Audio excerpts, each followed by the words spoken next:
Queridos, vamos abrir o nosso livro, A Dracma Perdida, na página de número 151.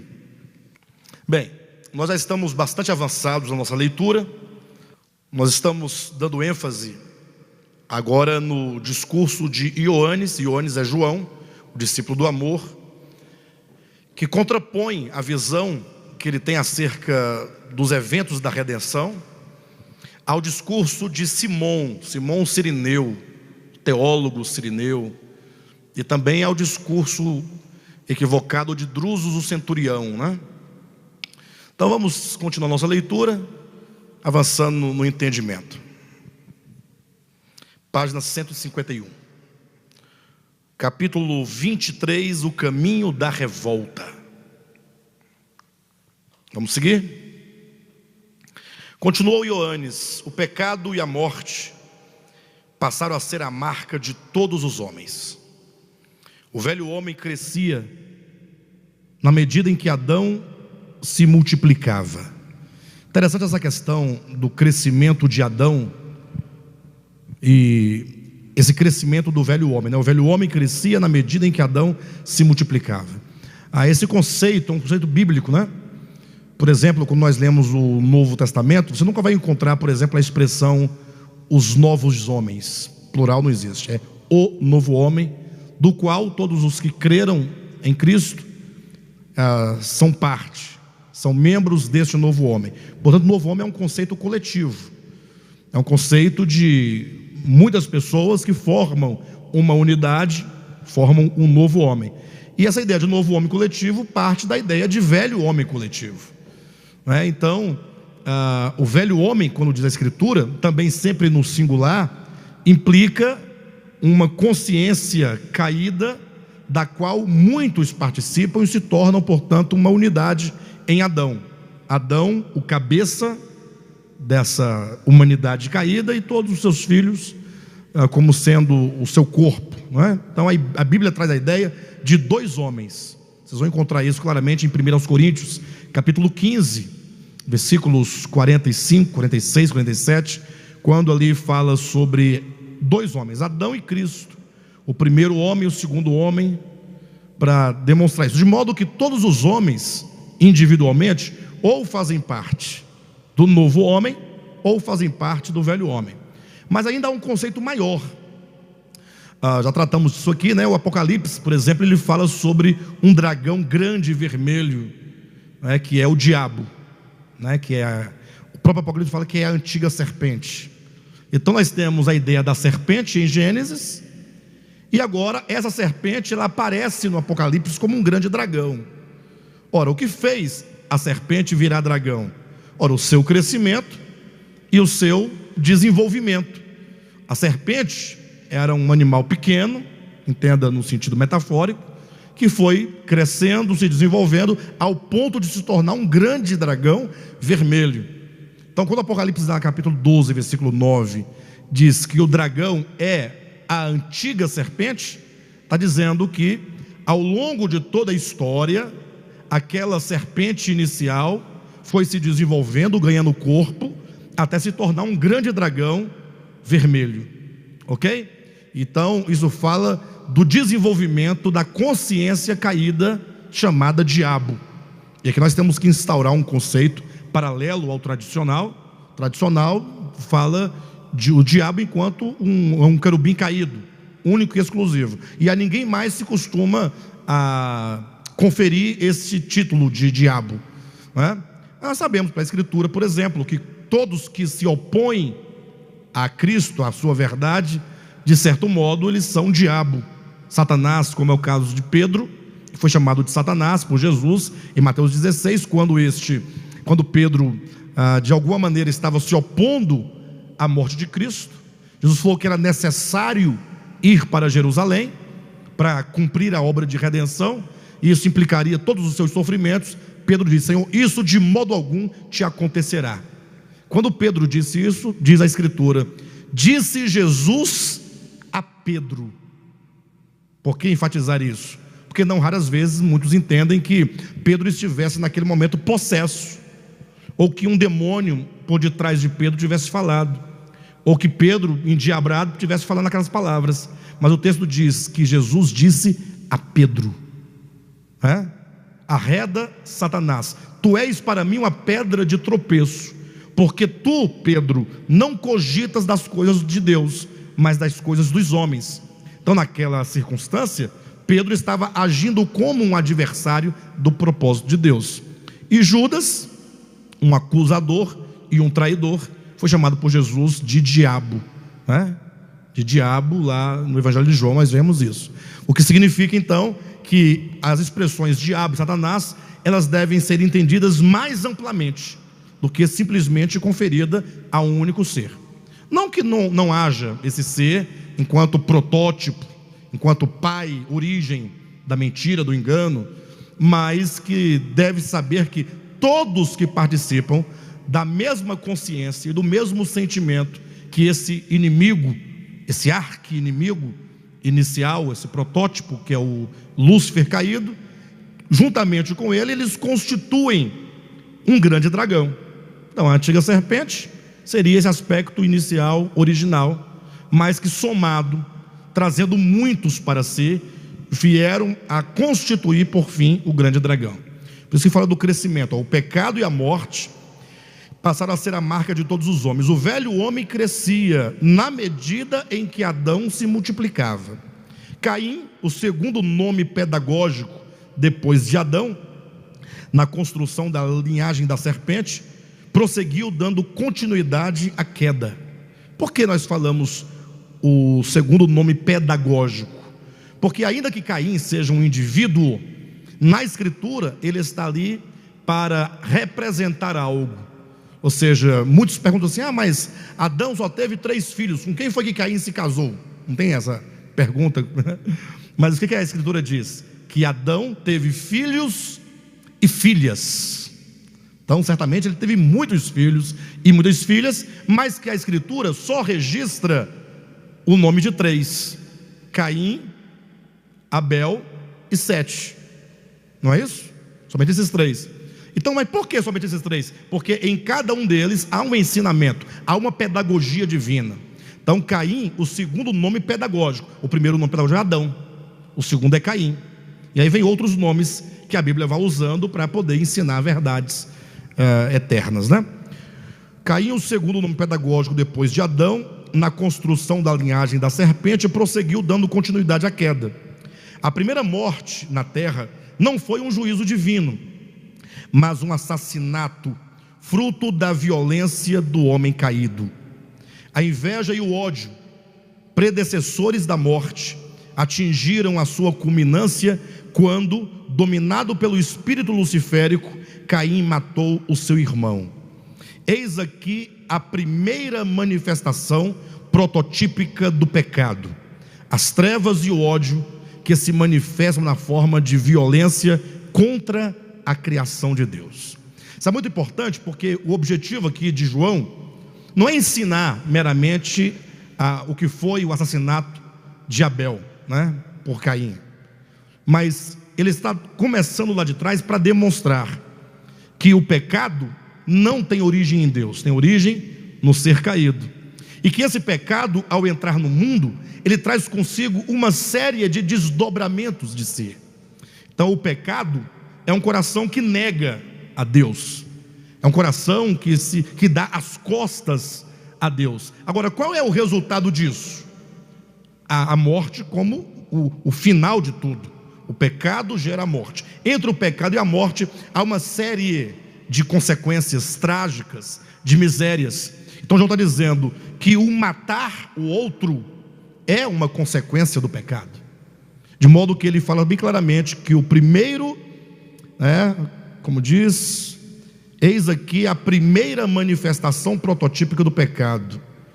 Ou seja, deixa eu voltar aqui, está aqui: a primeira morte na terra não foi um juízo divino, no sentido como geralmente se interpreta.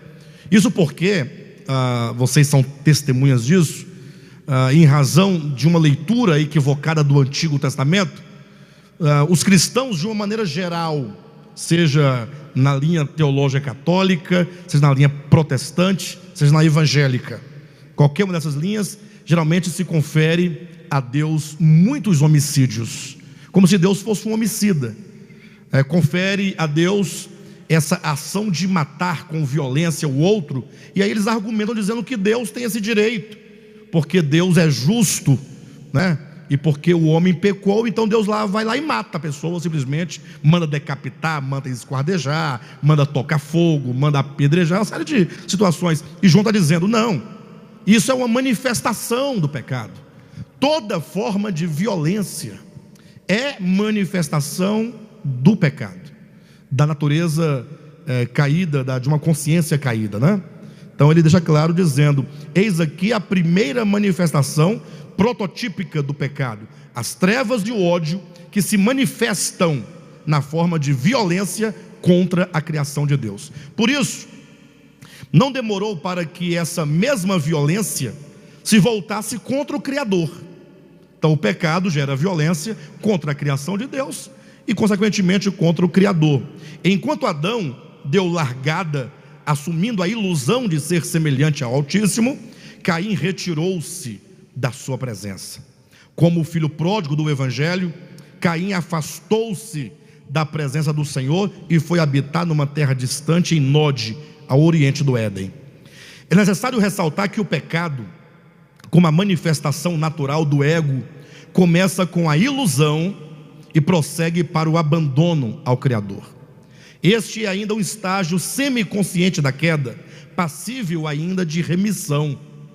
Se vocês observarem, quando Adão caiu, aquele era o primeiro estágio da queda, o estágio da ilusão. O Senhor foi lá e profetizou sobre ele o evangelho de salvação. Quando Caim se retira, ainda assim há uma palavra de salvação, há uma aliança. Deus coloca um selo em Caim para que ninguém lhe toque ou lhe tocasse. Então, nesse estágio de Caim, que é o estágio depois da ilusão, agora do abandono, do ir para uma terra distante, como o filho pródigo foi para uma terra distante, mas teve remissão. Até esse estágio ainda há remissão. O terceiro estágio, que é o estágio de Nirod, é o estágio da rebelião. Para esse estágio não há salvação. Mas eu sempre costumo dizer que não há salvação, não por conta de Deus. Nirod representa aqueles que pecam contra o Espírito Santo, pecado para o qual não há perdão nem neste mundo, nem no mundo vindouro. Mas o escritor aos Hebreus, ele deixa claro que não há perdão, não da parte de Deus, quando diz que aqueles que caíram porque mataram a Cristo, diz que é impossível outra vez restituir-lhes ao arrependimento, renová-los ao arrependimento. Então é muito claro, não é dito que é impossível que Deus lhes perdoe, é dito que é impossível que eles sejam trazidos de volta ao arrependimento.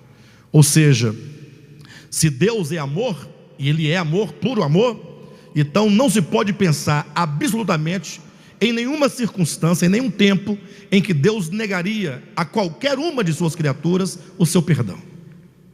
Na verdade, se nós formos um pouco mais profundo no sentido de perdão, nós vamos dizer que mesmo aqueles que sofrerão a penalidade eterna, receberão de Deus um eterno perdão. Porque a palavra perdão, depois se vocês tiverem a curiosidade de consultarem a raiz dessa palavra, tanto no português como em outras línguas, mas sobretudo no grego, ela implica algo semelhante a divórcio. Interessante como que a palavra perdão, ela traz a ideia de divórcio na língua grega. Você fala, mas por qual motivo? Qual é a relação? O que tem a ver o divórcio com perdão? É porque a ideia do divórcio, não vamos pensar no sentido legal, mas pense no sentido afetivo do divórcio. É aquele que diz assim: você pode ir livremente. É que não segura, que não força, mas aquele que permite que a pessoa se vá. Por isso a palavra perdão implica: você pode ir. Perdão é não reivindicar, perdão é não exigir, perdão é não prender o outro. Então, para aqueles que não querem viver pela vida, que é o próprio Deus, aqueles de que diz lá o Salmo de número 2: sacudamos de nós as suas algemas, rompamos os laços, esses que falam, nós não queremos viver ligado ao Criador, quando Deus disser, então podem ir, porque eu costumo sempre dizer que nós, homens, por mais que nós tenhamos algum tipo de discurso, de um modo ou de outro, mas na prática a gente costuma dizer, não, mas eu tenho direito sobre você. É assim que os pais muitas vezes costumam fazer, né? O pai às vezes quer ter um direito sobre o filho, como se o filho fosse uma propriedade dele. Então está sempre reivindicando que o filho tem que fazer porque tem o direito sobre ele. Então a gente fica sempre prendendo o outro em nome de qualquer outra coisa, né? Até a intenção muitas vezes é boa, sadia, mas o fato é que quando aqueles no final falam, nós não queremos viver por meio da vida, e isso ficar consumado, ficar muito claro e explícito no final de todas as coisas, Deus então dirá, então vocês podem ir, porque este é o julgamento divino. Leiam depois Romanos capítulo 1, a partir do versículo 18, quando diz que a ira de Deus se manifesta do céu contra toda impiedade e perversão dos homens que detêm a verdade pela injustiça. Então a ira de Deus, lá em Romanos, Paulo explica, é o deixar ir. Versículo 25 do capítulo 1 diz, por isso Deus os entregou, como que dissesse, então, se vocês não querem a mim, não reconhecem que eu sou Deus, o Criador, e vocês tiraram minha glória e deram a vocês próprios, ou a criatura, adorando a criatura, então vocês podem ir. Esse deixar ir é perdoar, é o que está implícito na palavra perdão, que traz a ideia de divórcio, é o deixar ir. Então o sofrimento da morte eterna é um deixar ir. O que Deus poderia fazer? Não, vocês vão me servir, vão, vocês são criaturas, eu criei vocês, eu tenho poder sobre vocês, eu tenho direito sobre vocês. Mas quando Deus diz, podem ir, então Ele não somente está exercendo o seu juízo passivo nesse sentido, permitindo que a criatura sofra a consequência da sua rebelião, como também é uma manifestação de perdão divino. Então, veja que a palavra perdão é muito mais ampla do que se pensa comumente, não é?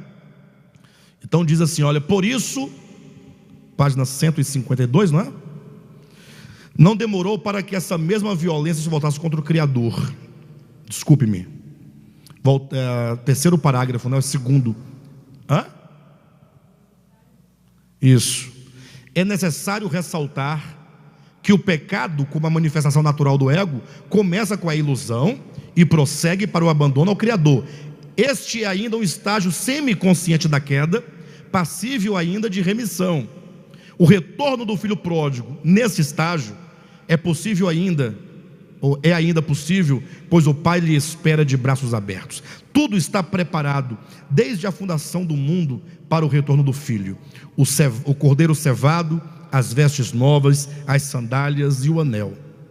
Entretanto, o ódio manifestado por Caim foi se espalhando por toda parte, até que a terra se encheu de violência.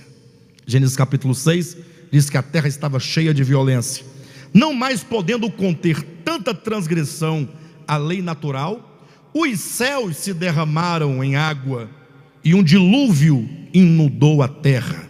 Moisés, com os olhos anuviados, toldados pelo véu da antiga aliança, entendeu posteriormente que era Deus que se derramava em ira sobre os homens. Os fenômenos naturais, como consequências inevitáveis do pecado, acabam por se tornar mitos, porque não comumente são conferidos aos deuses. Moisés não escapou a esse erro da infância. Sua interpretação acerca do dilúvio não passou de um entendimento pueril sobre o caráter de Deus, que não tem prazer na morte do ímpio. Certamente o profeta do Sinai não podia mesmo compreender o eterno. Como ministro da antiga aliança, não podia ver claramente senão juízo e imprecações. Julgava conhecer a Deus, ou julgava conhecer o Deus incognoscível, que ninguém nunca viu nem é capaz de ver. Não sabia, entretanto, que a revelação do verdadeiro Deus viria por meio de Jesus, cheio de graça e de verdade, o qual é a expressão exata do Pai. Tocamos aqui num ponto muito dramático, muito sensível, porque de certo modo nós estamos aqui fazendo uma certa crítica, não a Moisés, mas ao texto mosaico. A nossa crítica não é uma crítica gratuita, e muito menos uma suposição. Nós partimos do pressuposto de que a revelação de Deus à humanidade é uma revelação progressiva. A humanidade não poderia chegar ao conhecimento de Deus se não passasse por todos os estágios pedagógicos. Então, no caso, quando Moisés escreve o livro de Gênesis, onde se registra ali o dilúvio, a impressão que o leitor tem é que Deus falou: não, eu vou destruir porque eu estou irritado. Mas essa era a percepção de Moisés no seu tempo, e não podia ser de modo diferente, porque a própria Escritura diz que o tempo da lei, o tempo de Moisés, e os textos da lei e os textos de Moisés são textos, e era uma época rudimentar, era uma época elementar, em que não se podia ter uma percepção clara das coisas. Era o tempo das sombras, e a sombra, como já declaramos aqui outras vezes, ela, de certo modo, ela distorce um pouco a imagem. Um pouco não, distorce muito, né? Uma sombra nunca trará com clareza o objeto, até porque a própria treva, ela é a ausência de luz. A treva, como já dizemos outras vezes, é a ausência de uma luz que se projetou sobre o objeto, e porque a luz não pôde passar por dentro do objeto, logo em seguida ao objeto ficou a ausência de luz, que nós chamamos de sombra, Continuando, diz assim: sabemos que o Filho de Deus é vindo, e que nos tem dado entendimento para conhecermos o verdadeiro. É pois na face de Cristo, este que hoje pende na cruz diante de vossos olhos, que conhecemos a glória de Deus. A lei do Sinai, trazida por Moisés, não foi dada senão para mostrar o pecado, razão porque ela é o ministério da condenação e da morte. No Filho, todavia, de quem recebemos o ministério da reconciliação, podemos conhecer o Pai. Quem vê o Pai, vê o Filho. Na verdade, essa oração está invertida, tá, amados? É quem vê o Filho, vê o Pai. Então, houve um pequeno equívoco aí na hora de escrever, só vocês entenderem que é o inverso. Quem vê o Filho, vê o Pai. Por isso, não penseis que hoje o amor contradiz a própria natureza. Isso aí é Ioane dizendo para os dois, eles estão diante da cruz. Então ele falando assim: olha, por isso não penseis que hoje o amor contradiz a própria natureza. Aquele que não se ressente do mal, não está irado, como porventura estáis pensando. Há ou não há um pensamento tradicional que quando Cristo estava morrendo na cruz, o Pai estava irado? É um pensamento tradicional. Havia uma ira que só pôde ser aplacada, segundo o pensamento tradicional, com a morte de Cristo. Seria mais ou menos a ideia dos deuses gregos, né? Quando vinha uma praga, uma peste sobre o povo, aí logo o oráculo dizia: olha, os deuses estão zangados com vocês por algum motivo, alguma razão, e então vocês, para aplacarem a ira dos deuses, precisam oferecer um hecatombe, um sacrifício de 100 cabeças de gado. Aí quando aquele sacrifício era realizado, que o sangue corria, diz que os deuses ficavam apaziguados. Então essa ideia não escapou ao judaísmo, e o cristianismo tomou disso, do judaísmo, para pensar a questão da redenção do homem. Então João está dizendo: não, Deus não está irado. Tem essa ideia mesmo, enquanto que no texto de Paulo diz que Deus estava em Cristo reconciliando consigo o mundo, Bem, de todo modo, o grande problema é que também que as pessoas entendem equivocadamente a ideia de juízo divino. Que há juízo divino, não há dúvida, porque Jesus ensinou, os apóstolos ensinaram. Não estamos falando de Moisés, estamos falando do Novo Testamento. Entretanto, o modo como se concebe o juízo divino é que vai definir todas as coisas. Quando nós falamos de justiça, de juízo, de vingança, de ira, são todos os termos que a Bíblia usa se referindo a Deus, logo nós pensamos do ponto de vista humano. A ira humana é que é raiva, que é odiosa. A ira divina não pode ser, porque Deus é amor. O amor não se ressente do mal. A pessoa, Deus ressentido do mal, Deus chateado com Aldair, porque Aldair fez algo que lhe desagradou. Isso foge de toda concepção, até porque Deus, antes de criar todo o mundo, o universo, já conhecia o Aldair, já sabia das fraquezas, das fragilidades. Deus não pode ser pego de surpresa. A raiva é algo que surge no coração quando alguma coisa lhe vem ao entendimento, ao conhecimento, que frustra de alguma maneira a sua expectativa. E Deus não tem expectativa, Deus não tem frustração, né? Enfim, vamos prosseguir. Por isso não pensais que hoje o amor contradiz a própria natureza. Aquele que não se ressente do mal não está irado, como porventura estáis pensando. Pelo contrário, neste momento, Deus está em Cristo reconciliando consigo o mundo. Os vossos líderes, ó Simão, não puderam compreender a mensagem do Cristo, nem estão aptos a apreendê-la, porque são discípulos de Moisés. Certa vez, lembro-me de terem levado a Cristo uma mulher pega no flagrante ato de adultério. Apelaram para Moisés, levaram a lei e apresentaram-na ao mestre, a fim de colherem o que diria. E para o espanto de todos, aquele que no Sinai ordenou: não matarás, disse-lhes: quem dentre vós não tem pecado, atire a primeira pedra. Essas palavras geraram um conflito na mente dos acusadores, que confusos não sabiam no primeiro momento a quem obedecer, se a Cristo ou a Moisés. Porém, arguidos na própria consciência, iluminados pela luz do mundo, nada puderam fazer senão deixar cair as pedras no chão e fugir da face da luz. Com isso, com genuína autoridade, não permitiu o Senhor que se praticasse maior violência contra aquela que carecia de perdão. O Filho de Deus não veio para condenar o mundo, mas para que o mundo fosse salvo por ele. Voltemos ao dilúvio. É mister que se esclareça que o dilúvio, veio para a contenção da bestialidade humana, não porém para a erradicação do mal sobre a terra. Razão porque após o dilúvio, o pecado ascendeu, mediante a geração pós-diluviana, a um patamar mais alto de culpa, atingindo o seu clímax, e o fogo da rebelião acendeu contra o Criador.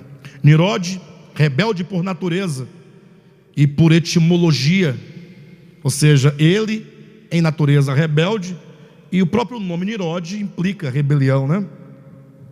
300 anos depois do dilúvio, conclamou os homens de então para a execução de um diabólico plano contra o eterno. O fato é que a guerra no céu contra o Criador transferiu-se para a terra, e Nirode se tornou o principal representante de Satã entre os homens. Seus ataques contra o Altíssimo, como desde o princípio, alicerçaram-se no fulcro da mentira e da infâmia. Assim como o pai da mentira, o filho de Cuxi começou a aviltar o nome do santo, e por um processo de mimese, contagiou os pós-diluvianos com o mesmo espírito que o inspirava, incitando-os à violência. Interessante quando diz aqui, né, no processo de mimese, que seria mais ou menos a ideia de imitação. Então, os homens, eles são assim, eles, por serem gerados um do outro, existe um inconsciente coletivo que se passa de um para o outro. Não pense que você é produto da sua própria reflexão de mundo. Tudo aquilo que nós somos é o pecúlio de uma humanidade que começou há milhares de anos. Então nós somos, há em nós uma lembrança, há em nós um processo de imitação. É possível você chegar em algum lugar, por exemplo, e você começar a estar num restaurante, e você é mal atendido, e você começar a criar um problema, e daqui a pouco você ter pessoas que estão próximas, que não tem nada a ver com o seu problema, que se une a você contra aquela situação. Você quer quebrar a mesa, já tem alguém que quer te ajudar a quebrar também. Daqui a pouco está todo mundo no mesmo processo de mimese, de imitação, porque isso é algo que não está somente, não é uma circunstância meramente externa. Há dentro do homem, de todos os homens, não é, esse desejo coletivo de luta, de briga, de mentira, não é, de sangue, de violência. Está dentro de todos os homens isso. E portanto logo Cush conseguiu envolver os pós-diluvianos, né, para se unirem a ele contra Deus. Dizia Nirode, página 155: ora, como podemos nós confiar em um Deus que destruiu os nossos pais, arrebatando-os da terra por um dilúvio? Olha o argumento. Nirode dizendo: como nós podemos confiar naquele que matou nossos pais, que irado destruiu todos da terra? E por que o fez? Por não admitir aos homens o direito à liberdade. Criou-os enlaçados a ele, algemou-os com grilhões de ferro, e não nos permite traçar o nosso próprio caminho. Quer-nos como suas marionetes, verdadeiros autômatos, impondo a nós que o sirvamos, sem sequer dar-nos o direito de pensar e de decidir por nós mesmos. Sem nos consultar, fez o injusto Deus um decreto, impondo sobre nós um rei, por ele ungido, e espera que o referendemos coercitivamente. Se a ele nos submetermos, logo criará novo pretexto para nos extinguir, como o fez aos nossos antepassados. Eia, pois, rompamos de nós os seus laços e sacudamos de nós as suas algemas. Unamo-nos como um só homem, fortaleçamos os nossos braços e não permitamos que aquele reine sobre nós. Trago comigo um plano, e a vós, diferentemente dele, vos submeto à apreciação. Vinde, façamos uma cidade e construamos uma torre, cujo tope alcança os céus, e tornaremos célebre o nosso nome. Não podemos nos espalhar pela face da terra, um reino dividido não subsistirá. Por isso, tomemos o barro, amassemo-lo bem, e depois de queimado, teremos homens fortes, forjados no fogo, para resistir ao invasor do nosso mundo. Lógico, essas são palavras de um rebelde. Interessante como no final diz: por isso, tomemos o barro, amassemo-los bem, e depois de queimado, teremos homens fortes. Aqui já há uma interpretação do texto, porque quando nós lemos ali a Torre de Babel, não podemos tomá-lo do ponto de vista histórico. Não há em Deus, e nem para as Escrituras, do ponto de vista do seu objetivo dado ao homem por Deus, não há nenhuma intenção histórica. Aqueles que ficam discutindo e debatendo a historicidade, o ano, a veracidade, procurando arqueologicamente os restos da torre da cidade, para tentar provar o que para quem? A Bíblia não é um livro de provas de direito, tampouco é um livro histórico, nem de arqueologia. A Escritura, na sua forma pedagógica e mesmo rudimentar, ela tem uma intenção de trazer a revelação de algo.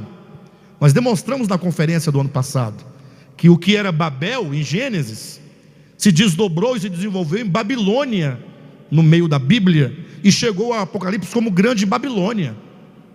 Então eu não posso ficar lendo a história de Babel, tentando ver ali um mero indício histórico do passado. Ali eu vejo como o germe que se desenvolveria e chegaria a ser a Grande Babilônia, que no Apocalipse não é uma cidade, mas é o conjunto de homens caídos que se revoltam contra o Criador. Babilônia, Babel, sempre estará envolvida com questões de rebelião, sempre.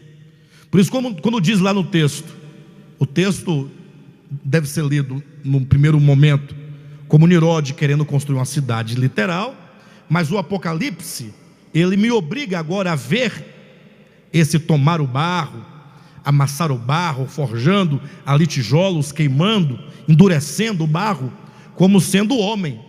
Tomemos o barro. O homem é o barro que moldado numa forma de uma mente perversa e diabólica, um coração anti-Deus, se torna agora o material da edificação daquilo que a Bíblia chama de Grande Babilônia. Quando Paulo diz: não vos conformeis a este século, Ele está dizendo exatamente isso, que este século no qual vivemos, ele tem essa função de moldar mentes e corações humanos.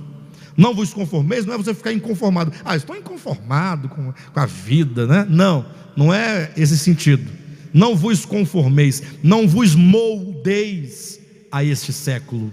Não deixe que esse século te constitua a sua mente, com as suas ideologias, com as suas filosofias, com seus pontos de vista, né? Com a sua religião, com a sua incredulidade.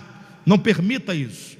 Então aqui está falando exatamente disso, que Nimrod estava propondo a formação de um grande exército para se opor a Deus. Ora vede, continuou Ioannes, esse foi o início de Babilônia, inimiga de Deus e dos homens, aquela que nos últimos dias será a grande Babilônia. Trata-se do conluio do império das trevas com os homens caídos, os quais, uma vez rebelados contra o Criador, não mais têm chance de salvação. Não que o amor do Eterno se esgotasse, ou se exasperasse, ou se ressentisse do mal, ou não fosse capaz de tudo sofrer, de tudo suportar, de tudo crer, de tudo esperar, mas por causa do seu terno coração, não invade, nem tampouco invalida o atributo volitivo dado aos homens dotados de razão. Estes é que se iludiram quanto a si mesmos, deixaram o manancial de águas vivas, cavaram para si cisternas rotas e se rebelaram definitivamente contra o autor da vida. O seu fim será a morte eterna. Quando estiverem sendo banidos da vida, centrifugados pela força gravitacional do pecado, na sua mais absoluta prepotência, as mãos do clemente Deus continuarão estendidas, e sua voz sussurrando lhes dirá: quantas vezes quis eu ajuntar-vos debaixo de minhas asas, como a galinha faz aos seus pintinhos, mas vós não o quisestes. A rebelião nirodiana, o estágio consciente da queda, o único pecado para o qual não há perdão, o pecado contra o Espírito Santo, é de fato a marca sobre a testa ou sobre a mão direita de todos os que sofrerão a segunda morte no lago de fogo, a saber, a morte eterna. Esses não resistirão ao julgamento do amor, baseado nos dois grandes mandamentos, pois não acolheram o amor da verdade para serem salvos. Tiveram sempre diante de seus olhos o conhecimento de Deus, por meio das coisas criadas, as quais revelam os atributos divinos, assim como o seu eterno poder e a sua própria divindade. Mesmo assim, não renderam glória ao Criador. Antes viveram como nécios, alheios à vida de Deus, tornaram-se loucos e detiveram a verdade pela injustiça. Não deram ouvidos à voz do compassivo em suas consciências, e por desprezarem o verdadeiro, fizeram deuses a si mesmos e outros deuses de toda espécie para si. Por isso Deus os entregou, deixando-os à mercê de suas próprias concupiscências, desatando os laços e abrindo as algemas.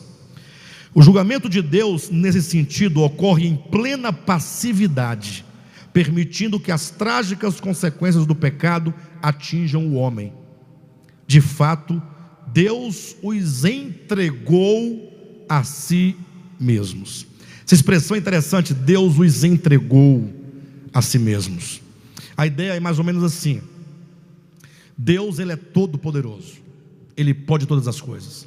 Alguém aqui já se perguntou, já foi questionado por alguém, dizendo assim: por que Deus não resolve o problema da injustiça do homem?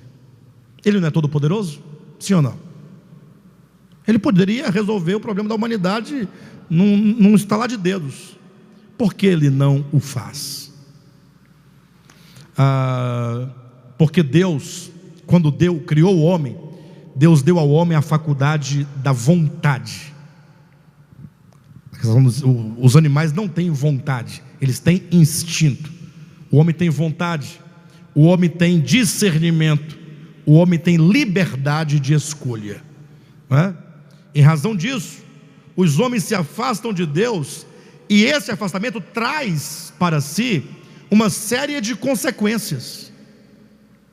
Deus teria, ou Deus tem, na verdade, o poder de fala, não, o homem não cairá nesse buraco, vou tirá-lo daqui. Mas se ele assim o fizesse, ele estaria indo contra o princípio da liberdade. Seria mais ou menos assim, Deus diz assim, olha, vocês são criados livres, mas quando eu vir que algo vai acontecer, eu não permito, eu tiro a tua liberdade de caminhar para a morte. Então ocorre que quando diz juízo passivo, o juízo acontece em plena passividade, seria assim, Deus tendo o poder para impedir o mal, Ele não impede. O deixar que o mal recaia sobre o homem, como consequência do seu próprio ato, é o juízo divino. Porque se ele não deixasse, o homem não sofreria. Se ele permite, então de certo modo atribui-se a ele esse juízo. Só que não é juízo ele jogando flecha no homem, é ele dizendo, quantas vezes eu tentei acolher vocês, vocês não quiseram. Lembram lá desse texto lá de Mateus 23, indo para o 24, quando Jesus chora sobre a cidade de Jerusalém. Aquele choro não é falso.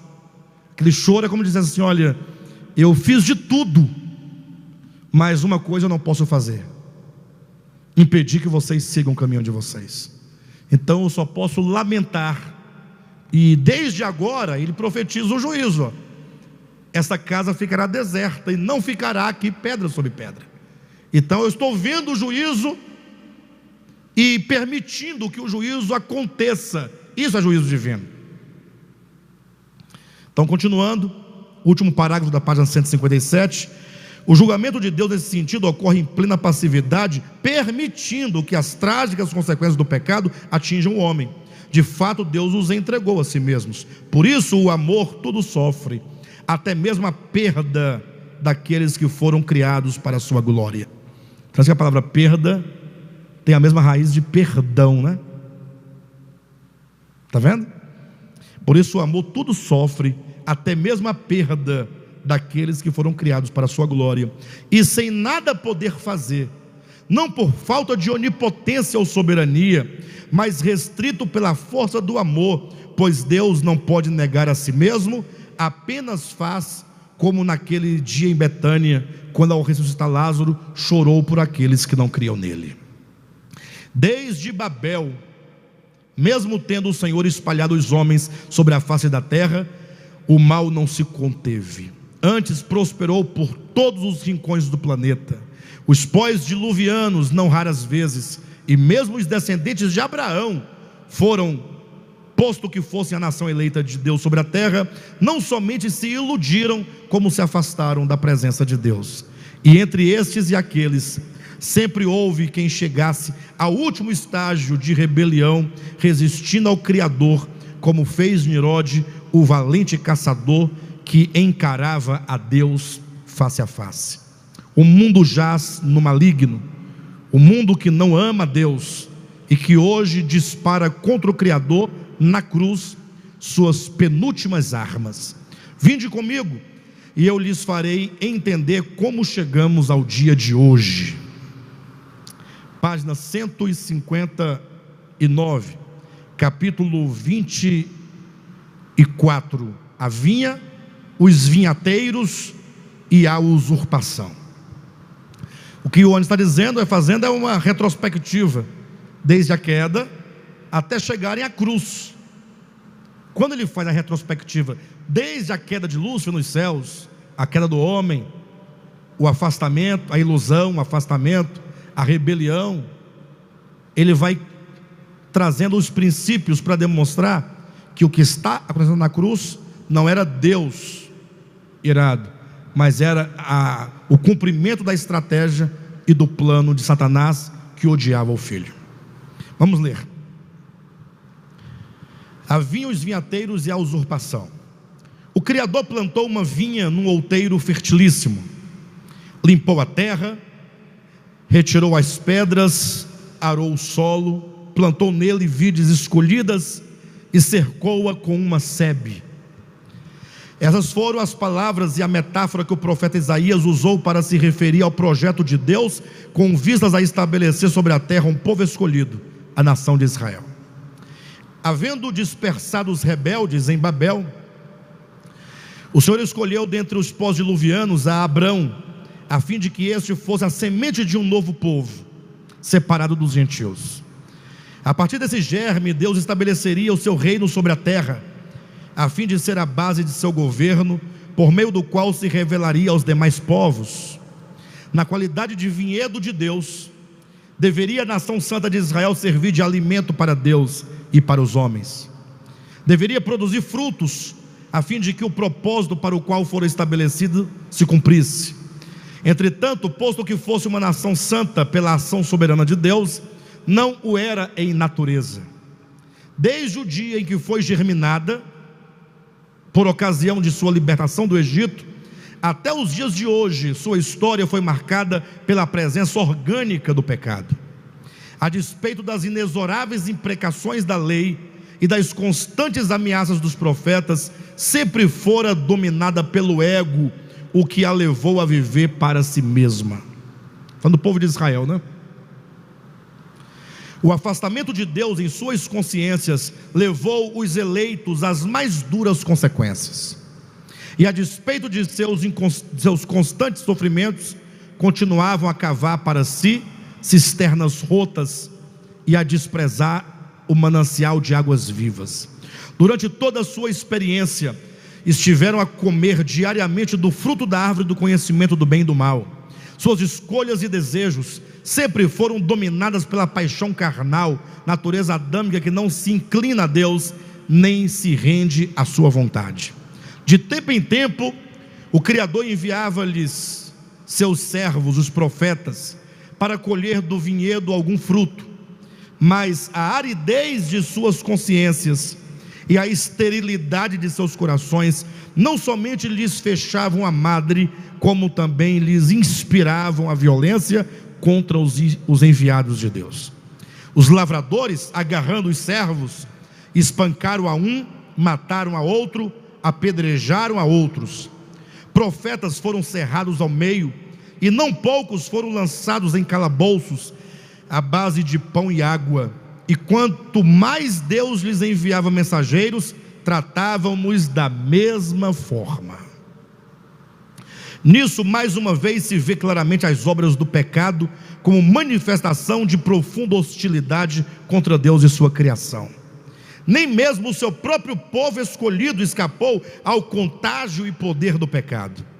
A natureza mimética do velho homem, cuja raiz alimenta-se das águas amargas do rebelde coração de Lúcifer, constitui a consciência caída de toda existência hominal, além de legar às existências infra-humanas as trágicas consequências da queda.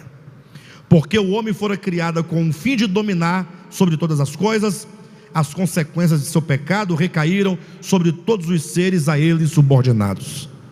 De sorte que as marcas prevalecentes e dominantes em toda a criação são a maldade, a selvageria, a crueldade, a bestialidade, a ferocidade, que se impõe reciprocamente de uns sobre os outros em todos os domínios, tanto hominal quanto animal. O que João está dizendo e tentando demonstrar é que o pecado, onde quer que ele se instaure, ele vai gerar toda sorte de violência. Começando lá atrás, falou como Caim cometeu violência contra Abel. Agora está dizendo que o povo de Israel, e naquela parábola que Cristo conta em Mateus capítulo 20, matavam os profetas que Deus enviava. Essa violência cometida era o pecado agindo neles.